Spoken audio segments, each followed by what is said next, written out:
All right, family, want to welcome you again to another amazing segment and this very particular show known as your AfriOne show. Trust me, having to get this very particular man of God sitting by my side hasn't been an easy job. I must say that. I was saying to him while we were coming, I said, this is, I think, the 6 year ago I tried.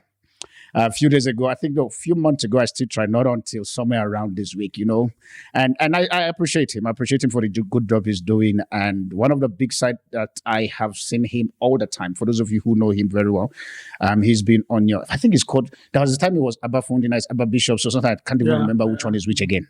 So I get confused on which one. But ladies and gentlemen, without much talk, join me, welcome. A man of God who God has raised in this very particular country. Someone I have looked up to as a South African pastor and have followed all his narrative as to how he managed the business side, which is all of what you see on the television, and also how he manages ministry. Join me. Let's celebrate God's servant, Apostle Enoch Phiri. Welcome to the AfriOne show. Wow, man of God, how are you? I'm blessed. Are you good? We do this one, the AfriOne side. We do Let's this. just say, I'm very much honored to be here. And I've heard about a lot of great things that you've been doing. Sean has been telling me about great things that God has been doing through you. And it is a great honor for me to be here, sir. Wow. I really appreciate it. And Shawnee, you see, he's here sitting by my side. Absolutely. And I really, tell me, from the way you were talking before we get into, because of the international market and the audience in which we currently have, from the way you talk, where are you from? I'm from Zambia, actually. I'm very much Zambian. Yes. I'm very much Zambian, very much Pan-Africanist. Very much... I'm tempted to ask you. Yeah. How many people know about this? A lot of people know about that. A lot of people know. Though that I speak most of the languages here fluently. How long have you been here? All my life. You are the founding fathers of... You know what you do? What? Zambia? Absolutely. I'm still trying to picture it in my... I will never... I'm expecting to say something like Zulu or some Pedi. Absolutely. Yeah. Okay, well, now we can talk Africa. Absolutely, we can talk Africa. And this is one of the reasons why I got interested in your podcast, because it addresses issues which our politicians are supposed to be addressing but are running away. And when men of your caliber introduces such kind of a platform, we want to take advantage and exhaust our thinking on this kind of platforms. I'm liking the fact that here's you going to that very particular point. What do you think is the stress that is making our politicians across the continent? Obviously, for you to be in South Africa for long, and I believe that you would have traveled far and wide also. You would have met a lot of people. What do you think is the challenge that is making our African leaders not to be able to understand that this is our continent and we need to get to the point where we need to start addressing serious issues that unifies, that create innovative products, where we don't then begin to export things that we can produce or probably export our raw materials that we can create a system here to manage? What do you think it's the challenge that is keeping our African leaders not to be progressive in their thinking? Well, this is a very interesting question. To start with, just give me a few minutes for me to introduce this concept, obviously, which you know, and this negative impact, the scramble for Africa. Okay. By the time independence was given to Ghana in 1957, the colonialist, the empire system of Britain had already come up with Plan B of colonizing Africa, because we were colonized politically and of course economically. Now, by the time by the late 50s, they knew that the only way we can continue exploiting their mind as well as their economy is creating this animal called United Nations of League. So when UN League was designed. I like how you call it United Nations of League. Yes. No, because if we talk about United Nations, young people won't understand that before it was UN, it was known as the United Nations of League. Before it was known as AU, African Union, it was the OAU, Organization of African Unity. You know, now, my brother, a lot of things happened after the Second World War. Okay. And after 1945, a lot of things happened. 1945, the end of the Second World War. 1946, the UN is formed. 1947, Israel is born. Now, during this time, there's a system which was designed by the empire, by the emperor system. Yeah. This is a system whereby all countries which are today members of the Commonwealth are going to be subjected to a system. For example, ILO, system, WHO, World Health Organization, UNICEF. All these are good programs, but these programs, they do not facilitate progress for a black man. They don't facilitate progress for Africa, because a few years ago, I was introduced to a business in minerals, in a commodity, which is copper. I was so shocked when I met my first client, and I was a naive young man trying to make money, understanding that Zambia is the second largest producer of copper after Chile. Then I said, look, let me participate in the economy. Let me be part of this business. And in our first meeting, the convener said, before we agree on the prices, we need to look at LME. Then I said, what is that animal? LME. Then they said, LME, actually, it stands for London Metal Exchange. You can never sell, you can never sell any gold, you can never sell any platinum, you can never sell any copper without going through the LME, London Metal Exchange. They control our narrative in terms of how we price our copper.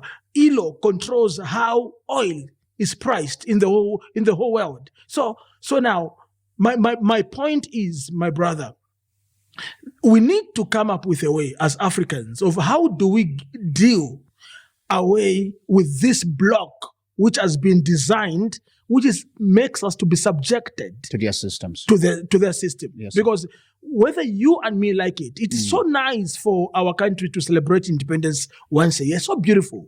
But you see, we are not independent as long as our economies are controlled and still run by the West. You know, as you're saying that, one of the questions that comes to my head, and it's something that when I sit with my fellow peers, we talk about, that when we look at Africa as a continent, before we begin to look at each nations, do you think we're really free or we're franchised? We are franchised. You must remember that the education that we have inherited, it was designed to make us slaves. You know, let us assume if we can follow the heart of Achuna Achebe, things fall apart. Yes. If we can tap into their philosophy, let's talk about Timbuktu. Yes, sir. Let's talk about the oldest university in the world, which was in Alexandria, and for some reasons it was burnt down, and there is no information that we currently can assert to about the Africanness of our intelligence, our independence of our thinking. You know, just to throw in a spanner. Please. Most people, they don't understand. Like I was in Australia recently, and somebody said to me, I mean, you come from Africa, and you Africans, you've got many wives. You marry 10 wives, you marry 20 wives. Why is it that's a barbaric way of doing things? Then I said, let me educate you, sir. Marriages in the olden days in Africa was conducted strategically. For example, if you've got a kingdom, you are under the Mwenemtapa kingdom, and you don't want your kingdom to be attacked. So what do? You marry a Mzilikazi girl, strategically, so that the Mzilikazi clan may know that we can't attack Mwenemtapa because we've got our daughter in that country. You know? So, like in the Bible times, Solomon had more than 700 wives. You think we're sleeping with all of them? No. For me, it's not possible. I mean, come on. Let's be honest, it's not possible. So now, such kind of relationships or marriages were strategic. Yeah. You understand? Now coming back to though, by the way, I'm not advocating polygamy. No, I understand. No, we're not advocating that. Yeah. We're just trying to build a context around. Absolutely. Yes, now, when we speak about us as Africans, look at who controls the narrative of education in most universities in US. In the US and the Europe. Harvard University. There's no university where you're never going to see an African lecturing there. You know. Unfortunately, the education that we were given. It was an education that was designed to keep us slaves, even forever. But we get to find out that of recent, I like the fact where we were talking previously where you said there was a true system of colonization that these West guys, they decided to come up with. First one is political, freedom, but now they are trying to come into the place whereby the economic own we're still fighting. At the moment. Sometimes I like cracking joke. I say that's why people like Julius Malema and guys hear me. I'm not promoting EFF, but I'm just talking about the fact that the economy of Africa, it is still not in our hand. Not at all. They are still controlling it. And so because of that, people like Julius Malema and my kind, we are still shouting, we need economic freedom. Now, my question there to you is this.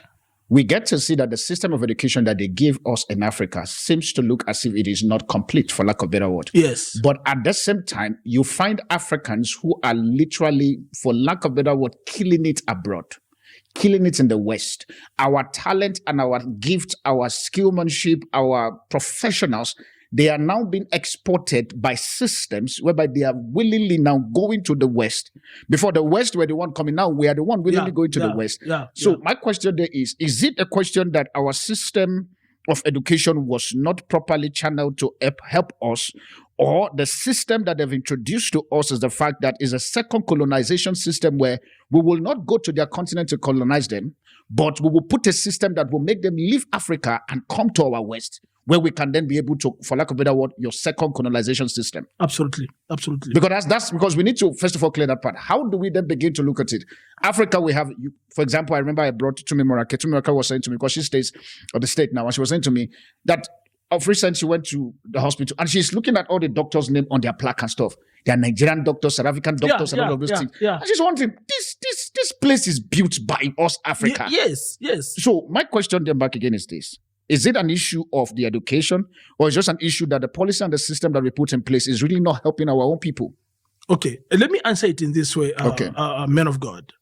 You see, education plays a very big role in our livelihood. Now, before education, we're talking culture. Yeah. Before culture, we're talking language. Yeah. Okay. So now, when a white man came to Africa, a white man convinced us that our languages were not good enough. So they gave us a language called English. Okay. And in many African countries, if you can speak broken Yoruba or broken Bemba or broken Zulu, people who understand. But the moment you speak broken English, people laugh at you. Because English now was considered as a language for the civilized. For the elite. It's a premium language. Absolutely. And in the process, we lost our idioms. You know, there are so many beautiful idiomatic expressions which Africans in general hold on to. I remember when I was in primary school, I was introduced to three idioms from East Africa, which one was Ujamaa. Okay. Everybody working together. And then another word was Harambe. Okay. You know, then Kenneth Kaunda Englishalized his philosophy by calling it humanism in Zambia. Okay. You came to South Africa, people have been advocating Ubuntu. You understand what I'm saying? But it's like we are so hungry, we want to reconnect back to our roots. We are failing. And we are failing why? Because before, every time you ask me, I have first to think in my language, and in a split second, I must process it in English and give it to you. Which is a lot of stress. It's a lot of stress, you know what I mean? Because every question, I don't know if every question your mind is doing recalculating. It's recalculating. It's like a GPS. When you're getting lost, recalculating, you know what I mean? Yes, sir. It's like, where I come from, when you hear the sound of a gun, and I do a direct translation, would say, a gun has cried. Did you hear the cry of a gun? You know what I mean? But then they said, no, in English, we don't say that. Because now, I'm just giving you a direct translation from my language. Yes, sir. So now, what I'm trying to say is that if early African philosophers from Timbuktu, from the hills of Liberia, the hills of West Africa, East Africa, the hills of North Africa. Just a little bit about North Africa. Yes, sir.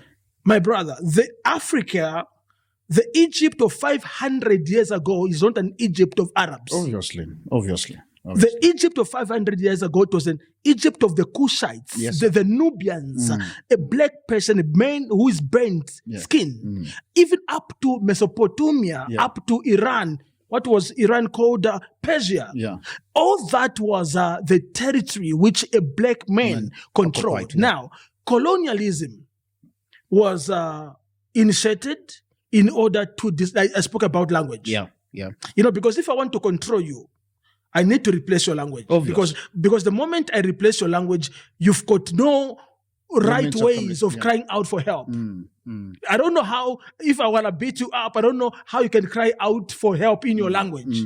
Now, in order for a Caucasian to hear you crying out for help, you need to translate that language back into English. Now, it's a waste of time. Yes, sir. Then now what has happened over the years, we have mastered the Queen's language to an extent that we've become lecturers and professors in the universities of the Caucasians. But then... That is not even us. We don't even know how they even form the English. Absolutely. If the thing is even right or wrong. Absolutely. And to a certain extent, men of God, we cannot translate the same language and skill to transform our own our continent. It's true. Like in Australia, at one of the hospitals where I visited, I saw medical practitioners from all over Africa. Now, if those expatriates can come back to Africa and add value, Africa will not be where it is today. But the question is, how do they translate the skill that has been taught by the Victorian school of thought and translate it into the African way of life by also merging Timbuktu's school of thought, philosophies, which are currently been a very influential tool even to the Roman Empire, which presided over the world for the past 3,000 years ago. Yes, sir. You see, because most of the time, and I've been arguing, speaking to my brother, Bishop Eddie, I've been saying to him that, look, it pains me when I look at Zambia, because most people, they would say the Bantu people lived in Zambia for the past 2,000 years, okay? It's well and good. But then we don't have it in document. We don't have it written. All we know about Zambia is what happened in the 1800s and at the advent of Dr. David Livingstone from Scotland. Yeah. That's when we hear about Zambia. And Dr. David Livingstone, he presented his research to the British Geographic Council and told them that I've discovered the Victoria Falls, Mosotunia. But then there were people who lived there called the Lozis. They lived there. So how does a Victorian school of thought comes to Africa and begin to discover what our people have been exposed to over the years? I think it's quite funny because I remember in my country where I'm from, Nigeria, that's one of the things I like about this, because this is Zambia and Nigeria in one room. And I think I'm very happy because now you are the first different nationality that have been here. All of them have been South Africa. I think South Africa, no, you're the second. Zimbabwe was Get Mositole. Oh yeah. Get Mositole from Zimbabwe. And the theme there for us is Nigeria. Remember where they said Mungo Park came to Nigeria and it discovered River Niger.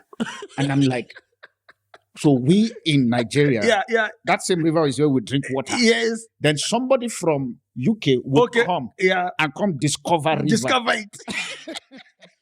But it's quite funny because the next question that I want to throw at you is this. How then do we begin conscientizing? And this is me now going to bring it to us as men of God. Because we sit every Sunday, literally we've just finished our Sunday meetings yesterday, many of us. Yeah. Every Sunday, this truth is there. Yeah. But yet, we'll find that when xenophobic or when anything calls attack against foreigner or probably attack against Africans in South Africa, let's be honest, some of those people are literally from our churches. Yes. Yeah. Why are we not having the conversations like this within our churches to make them understand that this is who we really are? Because as much as we throw all of these Bible, funny enough, I'm laughing as we're talking about the whole issue of how, if I ask you a question, you're processing it first from your language and all of that. As I'm saying that now, I'm beginning to look like we are currently now, even in our church, to communicate the Bible, we have to first of all go to Hebrew. Yeah. And we were not there. Then we bring it to Greek. Yes. Then we not transliterate. Yeah. But then, by the time it comes to our language, it's a mess. Oh my God. I think I like this man that I'm having today. Right? We'll do season 2. Absolutely. I'm coming. Because this is my stuff. You know, as I'm saying this now, I'm just in mind like, oh my God. Yeah. Where did we miss it? Where did we miss it? Now, the question I want to throw to you now is, how then do we begin to have a conversation, especially we as pastors? Yeah. Because whether I like it or not, if we don't tell our Africans that sit in our churches, this is who we are. As much as, yes, we are going to bring the Hebrew, the Greek, what Jesus has done, and all of those very particular things, powerful, 100%, I have no problem with that. But in terms of owning our narratives, how do we begin? And this is me. I'm happy that you are one of the strong men in this very particular country who have sit on the gospel side for quite some time now. Yeah. And I need you to look at the camera there. Okay. And tell your people. Yeah. Tell my people. Yeah. Tell Africans. Yes. How do we begin to rewrite these very particular narratives, Beautiful. especially as pastors? Beautiful. To start with, we need to look at the concept of apartheid first and foremost. Okay. Which in its right format is supposed to be written as apart and hate. Apart and hate. It is a system. We were apart, and hate. Because of that, they hurt us. Absolutely. Yes, I like that. It's apartheid. Yeah, apartheid simply means apart and hate. I remember, Eugene Telebranch at one time when he was interviewed by Cesar Mlobati many years ago, he once said, no, apartheid was simply a system for separate development. I don't know if he was even listening to himself. But now, you see now, understanding the concept of apartheid, we need to go and understand the mind of the architecture of apartheid, the man who founded it, Verwoerd. Yes, sir. Verwoerd, number one, he was a mathematician. Verwoerd was a psychologist. So when he designed the concept of apartheid, he knew what he wanted to achieve because in short, I can say apartheid was a well-done job. No, that job was well done. It was a well-done job. Demonic well-done job. Designed for a black man to hate himself. Listen to me, my brother. Okay. And I'm speaking this out of a painful heart. No, please do, sir. That's why I said to you, this is a honest platform. When I was exposed to South Africa, it was in the early 90s. In those days, there was a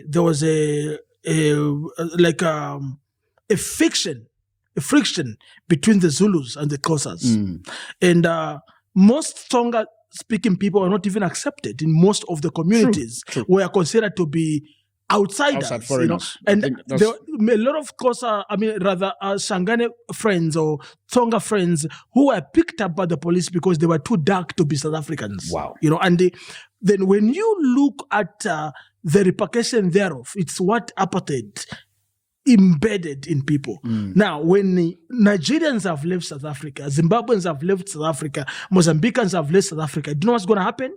Tribal war will start. Because apartheid was designed to hate each other. True. I was so shocked. I was in Botswana. Okay. For many years, I used to think because in Botswana they've got one Tswana language which most people can use to communicate. They've got maybe less tension of segregation against one another, tribalism. I was so shocked to discover that the British, when they came to Botswana, they identified 3 tribes as the positive, pivotal, and strategic tribes to advance Botswana. And I was so shocked. And one of those tribes is where Ian Kani come from. Wow. Where Saselese Kama come from.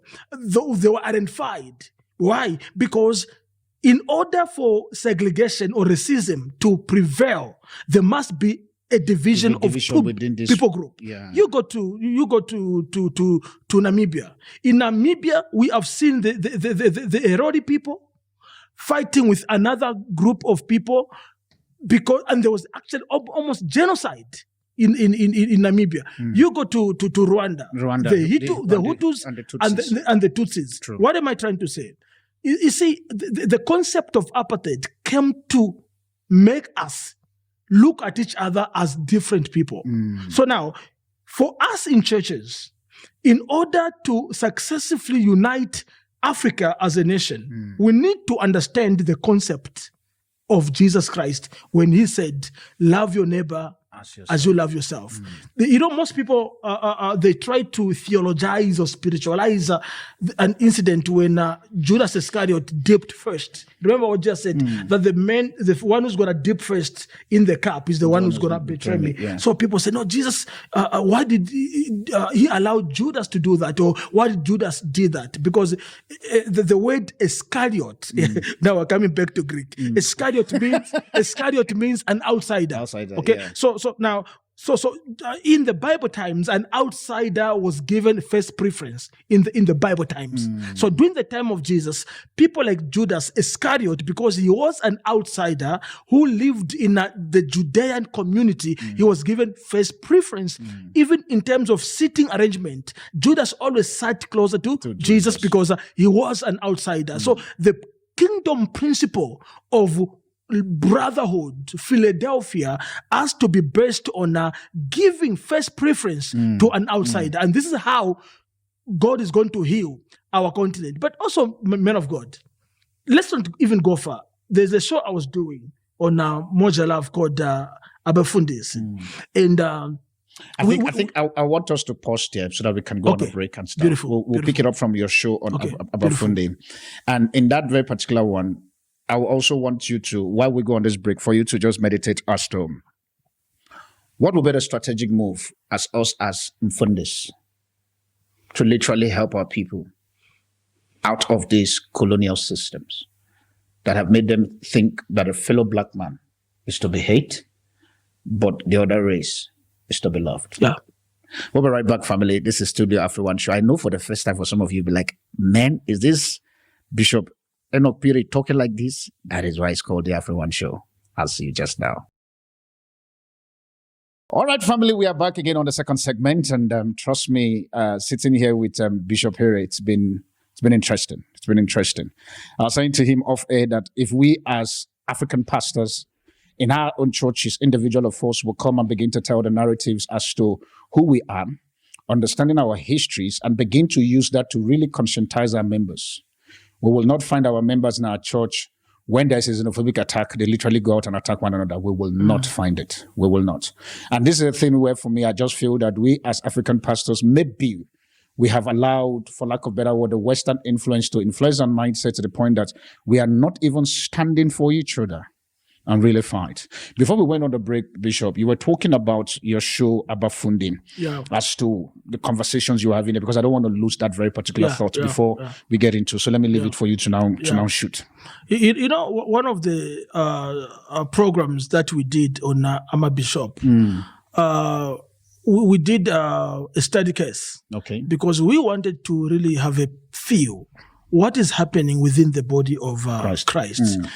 Because generally speaking, I feel that South Africans in general are not xenophobic. True. That's my general. I married one, so at least I can't marry somebody who wants to kill me. Absolutely. So I married one. Absolutely. Yeah. You know, so then there is this is what I can call a lost translation. Yes, sir. You know, then I took some time of doing a research before the show could be aired, because on every show, which is broadcasted by Moja Love on Ama Bishop, there's a lot of stud cases that we look at. We even go to an extent of reading a thesis of professors and graduates from various universities on the issue of race relations, as well as the integration of humankind. Okay. And what I discovered was, first and foremost, most South African pastors felt intimidated by the influx of foreign pastors, because the indigenous way of doing ministry in South Africa traditionally is different from how it is done in Nigeria or in West Africa. I'm really listening now. Yeah, because I need to learn that part. Absolutely. Yes, sir. It's very different. Like when it comes to ministry in South Africa, most South African pastors are having a background from Roman Catholicism or Protestant, as well as the evangelicals. So they've got this Western touch of approaching ministry matters. When West Africans came in, now you must remember when Idahosa from Nigeria went to study in the United States many years ago, not only did he bring the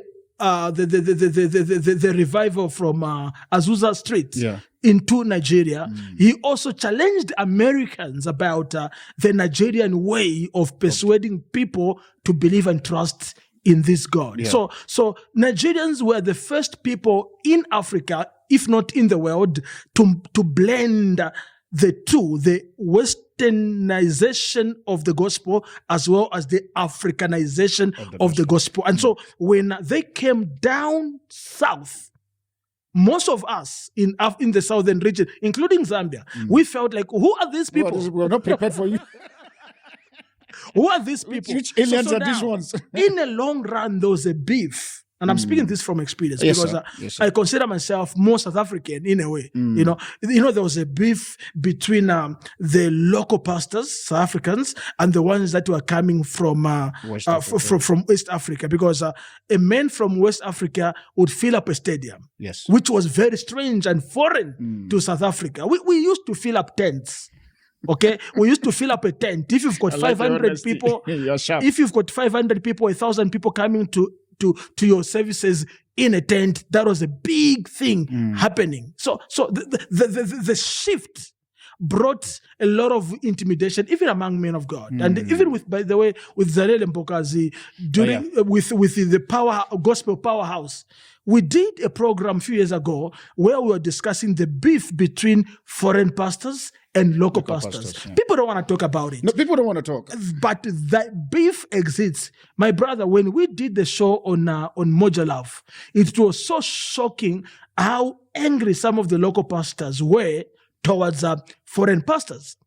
Now, there are literally certain individuals, pastors, who even made misinterpretation on the concept of xenophobia.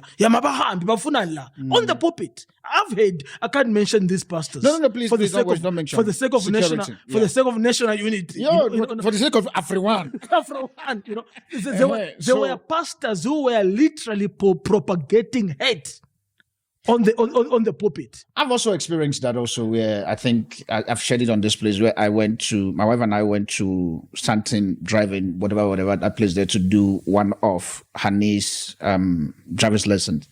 And this man could tell from the phone, that I was talking to a particular friend of mine on the phone, and so he could tell my tonations that, okay, this guy's from Nigeria. So he came, we're talking and stuff.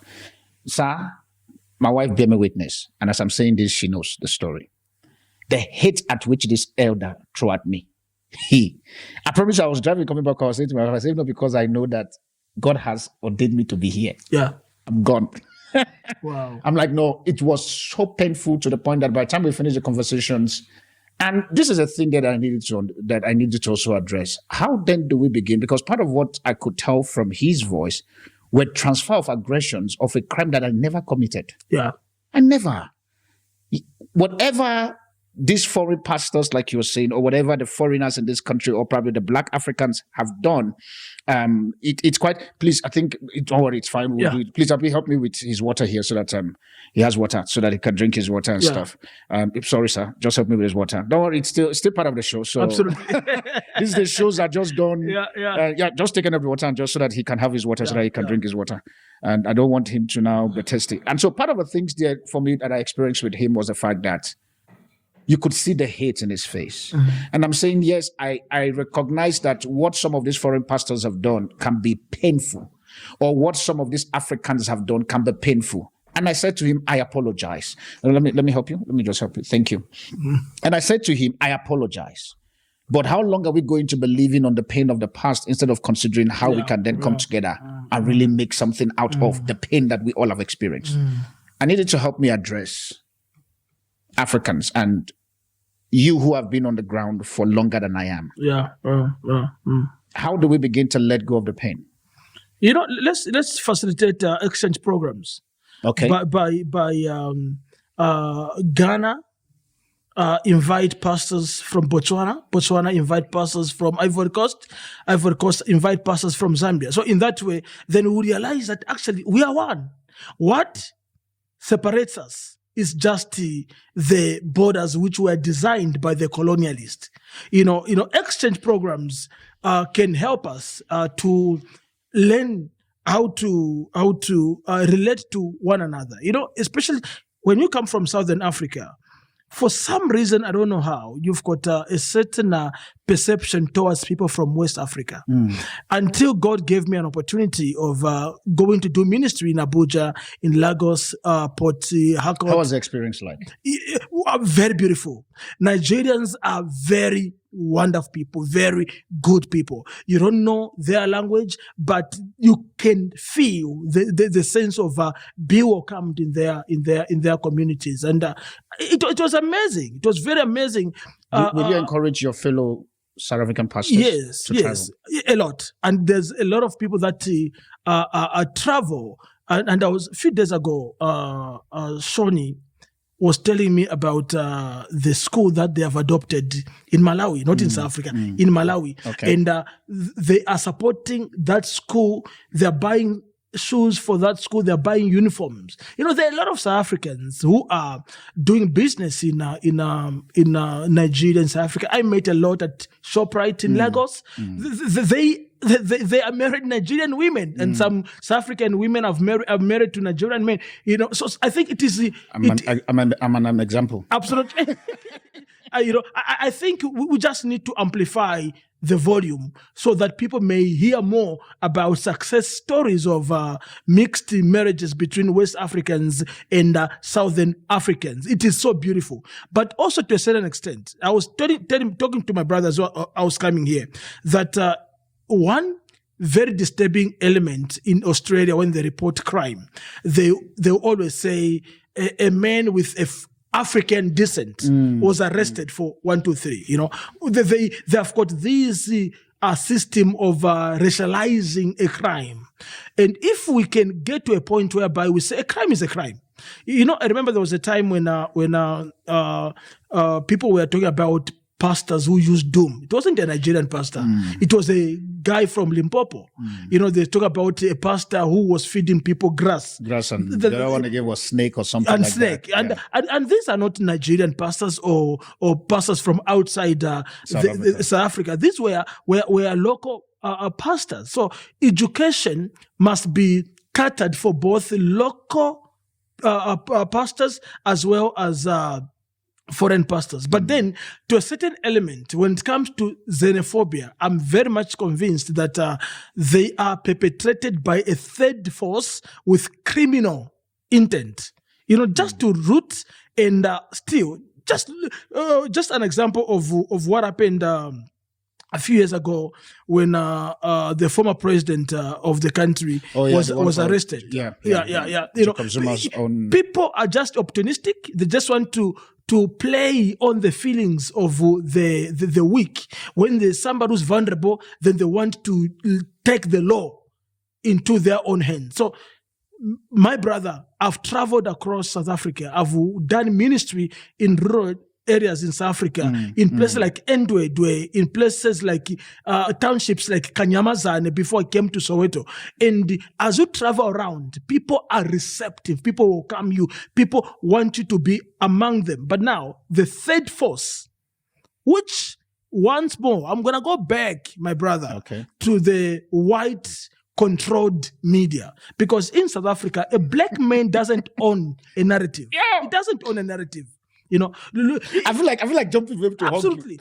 There's no black man. Because if I say it now, they'll say it's a racist speech. At least you're the one saying it, and you're a face, so they will come and fight me. There's no one who controls a narrative in South Africa. If it's given, given Mkhadi the owner of Power FM. Yeah. The owner of Power FM. I mean, Power FM is happening. Power FM is doing well. But the narrative therein is not an African narrative. It is the pro-African middle class narrative. You understand? You go to 702, you go to SAFM. You don't have felt and all of these things you like. Yeah. I mean, I've been on those programs that have invited me to deal with a number of issues that affect our society. But the bottom line is because our narrative is controlled by the West, then what happens when stories are written against the Nigerian? They are not approved by editors with a pan-African school of thought. They are approved by editors who are pro-West with an agenda of weakening the African idea. How do we start owning our media, sir? It's simple. How? It's simple. It's like I'm here doing your podcast. Yes, sir. With my little resources, I can put together and someone else and someone else and someone else. Then we learn that, look, we can have a concept of what I call a calyptic mindset. You know, it's a calyptic, these are long trees. Yeah. Maybe I'm pronouncing it long. For it to mature, it has to be planted now and harvested 100 years later. Now, with a mediocre mindset, you will say, I can't be part of this. Sowing now. And where will I be? By the way, I just turned 50. So if I sow now, in the next 20 years, I'll be 70. I'll be almost kicking a bucket. So we must start thinking generations instead of thinking individualistic. My brother, just a final point on the issue of narrative. When I was introduced to the media, I was curious because I was interested in wanting to know who owns what and what. No, I do that. I was so shocked even to know that even Dairy's Sun, it is owned by the Russians. I said, what? Yes. Dairy's Sun, it's owned by the company called News 24. News 24 is the company which owns Dairy Sun, Drum Magazine, Bona Magazine, Move Magazine, City Press, and all these. So now what they do, they have clustered different givings to different classes of people. Are you for real? Oh, for real. A few years ago, Dairy Sun would describe a foreigner as an alien. Can I make you laugh? Yeah. Hold my face. I will say this, I'm looking at the camera. Home Affairs has described foreigners, especially Africans, who wants to get married to locals. Yeah. As aliens. Yes. It's there on their distance. Yes. Married to alien. I say, yeah? I experienced it. So it's not something they said to me. I experienced it. So the narrative is not Africa. Look at, this newspaper. I don't know if you know this newspaper called I'm shocked to hear you say. You know this newspaper called Ilanga? Ilanga. Yeah, it was founded by the co-founders of the African National Congress. Okay. It was founded by Ilanga Libalele Dube. It's a paper in KwaZulu Natal. Zulus, they read that newspaper. They love that newspaper. It has got an African narrative. Narratives. I so much and you can relate. They relate. And I so much wish that the duplicate of Ilanga, Libalele, Dube can be all over the African continent and bring forth the African narrative, African ideology. Like I said, every time I'm told to define a word in English, you first of all have to go. I have to go. I have to go to my language. I have to go to my village first. You said something that for me I needed us to talk about because I know that, yes, we're both pressed for time. And, but obviously, you'll permit me to invite you again when you're free because I promise we are missing the last segment of where I want to go because I want to squeeze that last segment now with the next, 10-15 minutes that we have left now. But now you said something around our history, our narratives, if we look at it 400 years ago, and especially with the tree you were talking about, that if we are going to change our narrative, we must be willing to plant something. Yeah. But now this is a thing here that I need us to talk as I take a bit of a shift into what the African Union or the Organization of African Union, because sometimes I get confused with those guys. Somebody once attacked me and says I'm calling them a toothless bulldog. They are. I'm sorry, they are true. They are. Bulldog. They are. It's okay. It's my own opinion. They can come and sit in Pan-African Parliament in Galaga and talk, and all of a sudden we're not seeing anything that is happening. It has been structured at the moment that 2063 is when we'll have free movement of trade and person. Sir, add 40 years to your age now. Do you think that is a narrative that you will see happen in your own time? No. You see, my brother, let me give you the politics of the 60s, just as an example. In the 60s, we've got Nelson Mandela traveling as Munsami. That was the name of Mandela. He was traveling as Munsami. The CIA arrests him. Okay? Then they hand him over to the Apartheid government.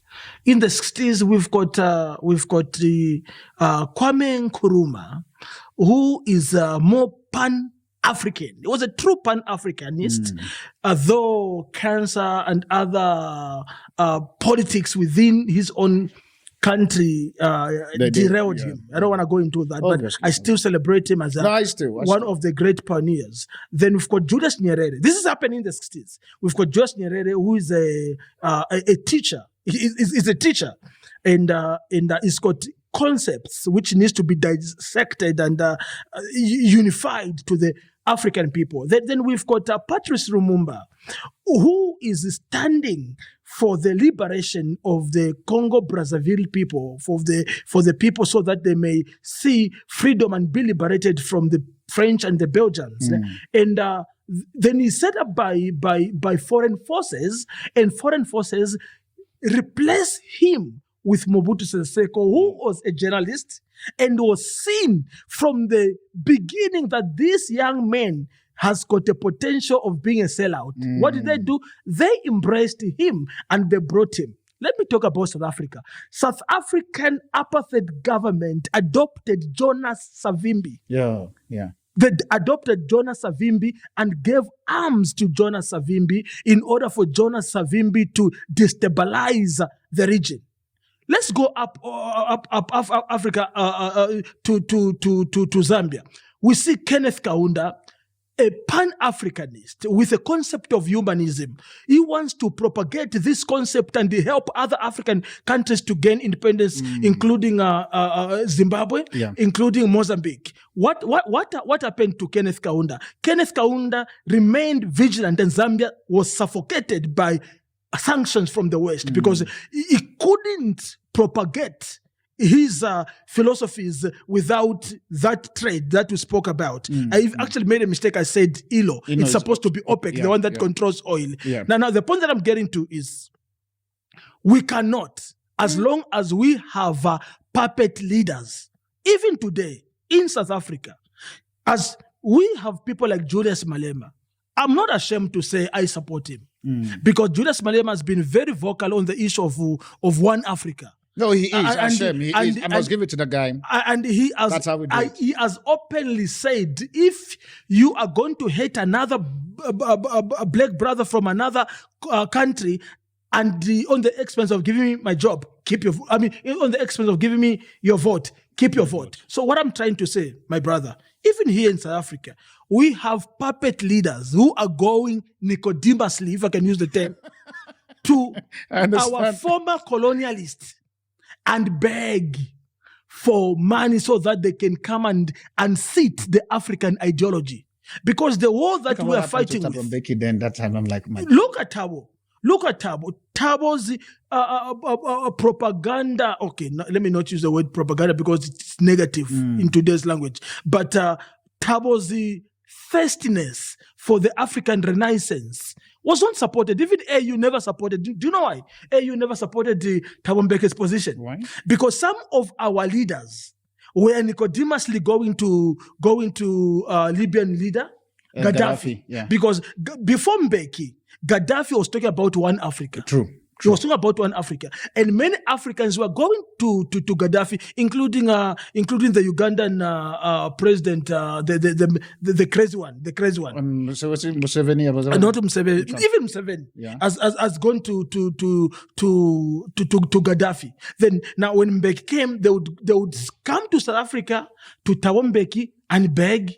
Then they'll put it in the pocket. Then the same leaders, they'll go to Gaddafi and beg because the ideologies of both Gaddafi and Mbeki never agreed. both agreed on the issue of African Renaissance, on one Africa, but they never agreed on the principle. So which means we're still caught up between the ideas. We are very much caught up. Remember, Mbeki is coming from Sussex University. Yeah. So his theories are also contaminated. Because I'm pressed for time, obviously we'll come for part 2. Do you believe that from the few that we've talked, because we've not unearthed these conversations properly that I want, but obviously, family, hear me, we'll be having a part 2 with Bishop Phiri coming.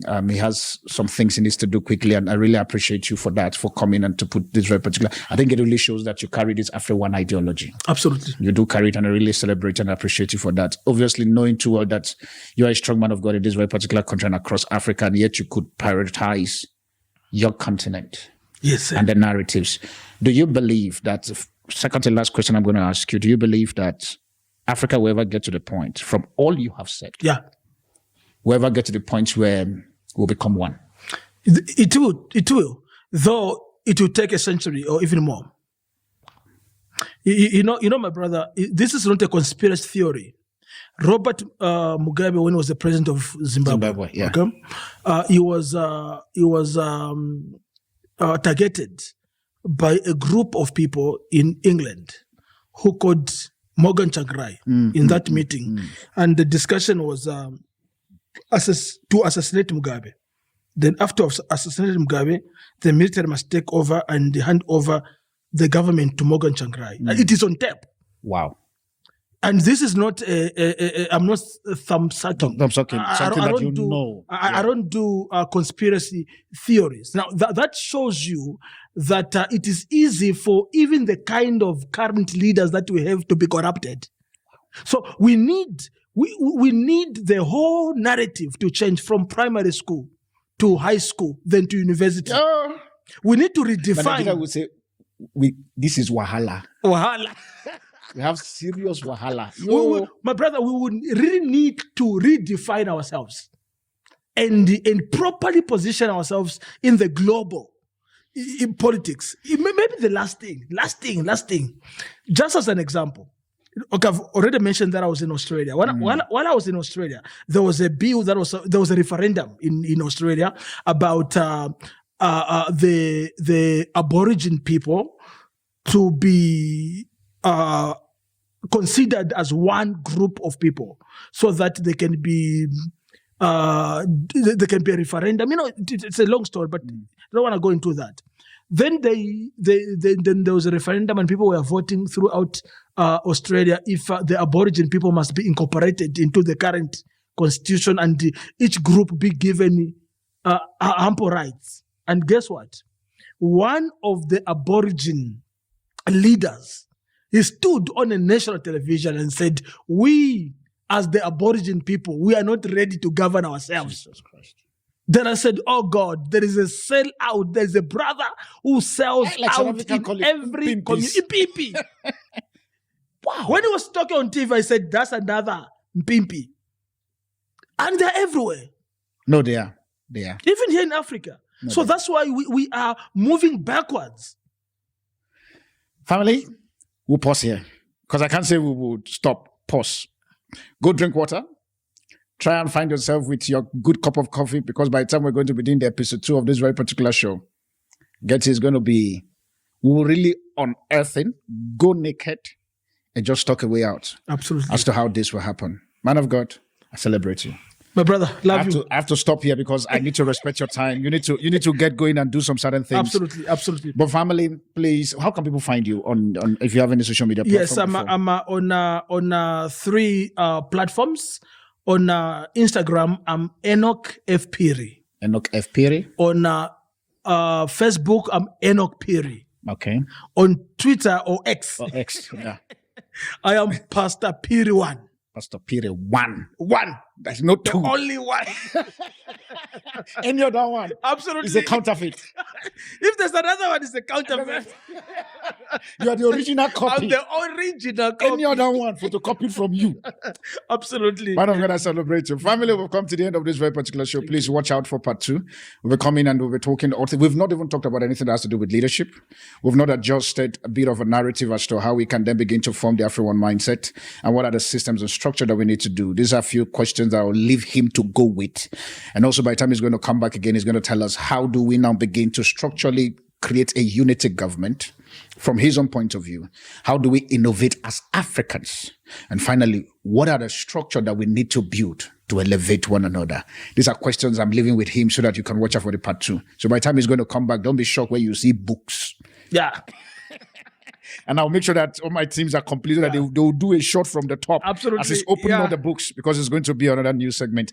I appreciate your family for joining us. Thank you so much for being on this very particular show. Please like, subscribe, tell everyone that Apostle Phiri, Bishop Phiri 1 was here. And so that you can then follow up for part 2. God bless you. Bye for now. I remain your host, the Afropolitan Apostle, known as Darlington Steve. Bye for now, and God bless you.